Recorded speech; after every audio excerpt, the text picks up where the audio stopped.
Hey, Katy Bible Church family. So you are probably wondering what we plan to do about coronavirus. It's kind of all the rage, all the talk right now. Lots of things are closing, canceling. What is Katy Bible Church going to do? We've got a lot of calls, IBLM coming in. So we just want to take a few minutes to tell you that we have been assessing that situation, talking about it, and we've come to some plans, and we wanted to share those with you. So first and foremost, what we don't want to do is get caught up in sort of unnecessary fear. Scriptures, as you know, tell us that we're not to be a people that are governed by fear.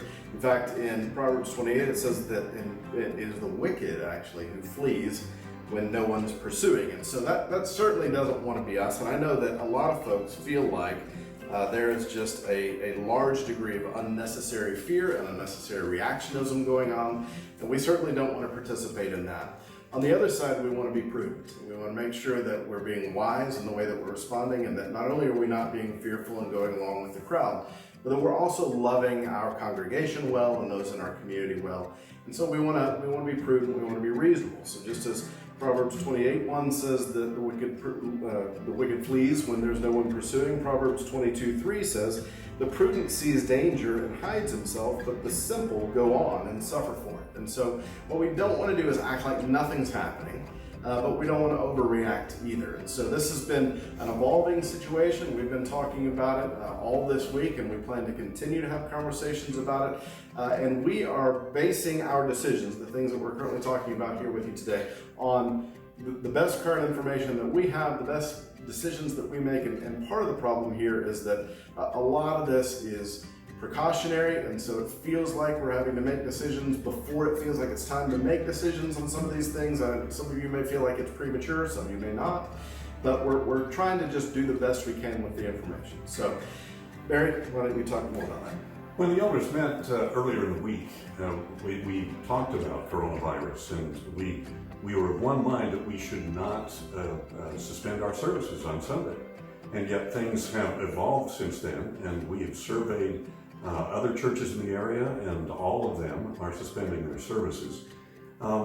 We've also listened to healthcare officials and to governmental officials. And we need to understand that we play a role in the community, that if the worst threats of this virus are true, then it's important to try to stem the spread of the virus, and by reducing those opportunities for passing the virus. And large groups gathering together, we're advised, is not a good idea.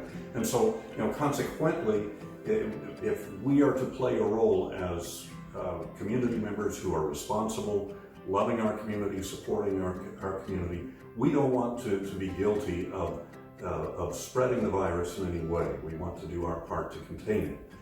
So that's part of the consideration that we've taken into account. To a man, I think we have this sense that maybe the threat is overblown, but there's no way for us to know that for sure right now. And so the responsible, prudent thing, we believe, is to listen to our government officials and to healthcare officials. Rob? Well, although it's not our desire to curtail our services as a result of the aforementioned items, we're going to cancel service for this next Sunday. That would include Sunday school and our regular Sunday services. And we would also cancel the community groups. And that would be for those that will be meeting on Wednesday and Thursday. We want to be clear that we're doing this on a weekly basis, that we're going to reevaluate information as we receive it, and we will distribute that information to you as we get it and as we make decisions related to it. One of the other things that we feel is really important is to check on one another.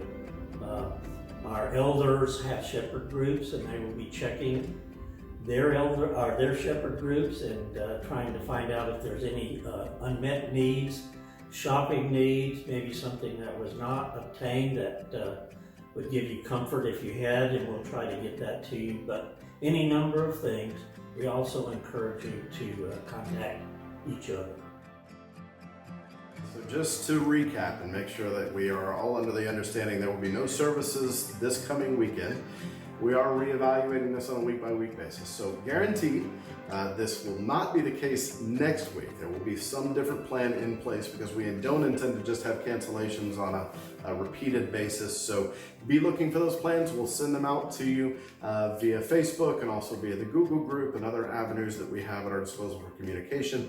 Be in prayer for one another and just continue to do things. You know, C.S. Lewis said at one point, he wrote a long article about the fact that so many people were worried about atomic bombs all the time. He said, if a bomb drops, let it be found, let us be found when it falls, doing human things, taking care of our lives, taking care of our children, loving one another. Let that be the case also with coronavirus. Let's not run from things that aren't chasing us yet, but let's at the same time be prudent and love one another best we can. Bless you. We love you guys. We'll see you soon. Thanks a lot.